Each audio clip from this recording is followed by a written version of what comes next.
Box open అవుతాయి. నేను ముందే పాస్వర్డ్ పెట్టేసా, అందుకనే నేను దీన్ని ప్రెస్ చేస్తే ఇవి ఓపెన్ అవుతాయి. ఈ జిప్ని మనము ఇలాగ ఓపెన్ చేసుకొని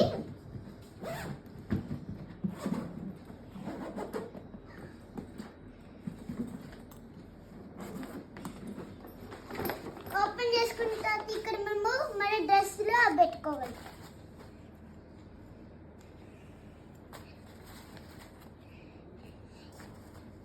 నిండిపోతే మళ్ళీ మనకి ఈ వేసుకోకి ఇది కూడా ఇచ్చారు.